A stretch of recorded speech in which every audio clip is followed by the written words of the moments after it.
আমাদের মহামান্য রাষ্ট্রপতি পদত্যাগ করেছেন শারীরিক কারণে। তার পদত্যাগ পত্রে বিস্তারিত উল্লেখ করেছেন। সেটার বিধান আছে সংবিধানে, তিনি পদত্যাগ করতে চাইলে করতে পারেন এবং সেটা মাননীয় স্পিকারের কাছে করার বিধান সাংবিধানিকভাবে সেখানে করেছেন, তিনি অ্যাকসেপ্ট করেছেন এবং এখন রাষ্ট্রপতির দায়িত্ব আর অস্থায়ীভাবে মাননীয় স্পিকার গ্রহণ করেছেন। এগুলো সবই আইনি কথা।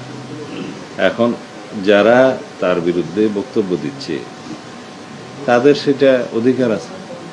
আমরা গণ অভ্যুত্থানের পরবর্তী সময়ে কি প্রত্যাশা করি?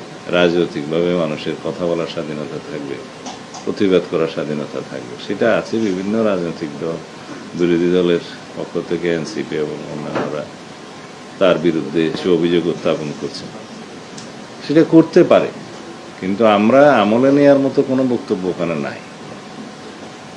মহামান্য রাষ্ট্রপতি তার দায়িত্ব পালনকালীন সময়ে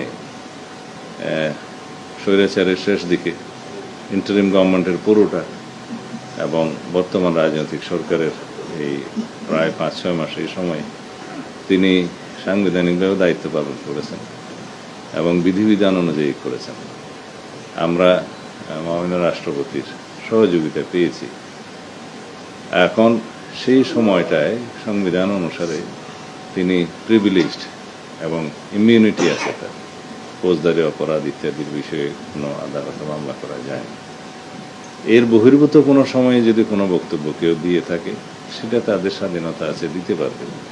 তবে আমরা আমলে নেওয়ার মতো কোনো বিষয় এখানে দেখিনি। সাবেক রাষ্ট্রপতি হিসাবে তিনি আইন অনুযায়ী যা সুযোগ পাবেন সেটা অবশ্যই পাবেন এবং তার প্রোটেকশনের জন্য SSF PGR সহ এটা 6 মাসের একটা বিধান আছে, সেটা 6 মাসের তিনি তাদের সুযোগ পাবেন, মানে প্রোটেকশনের সুযোগ পাবেন।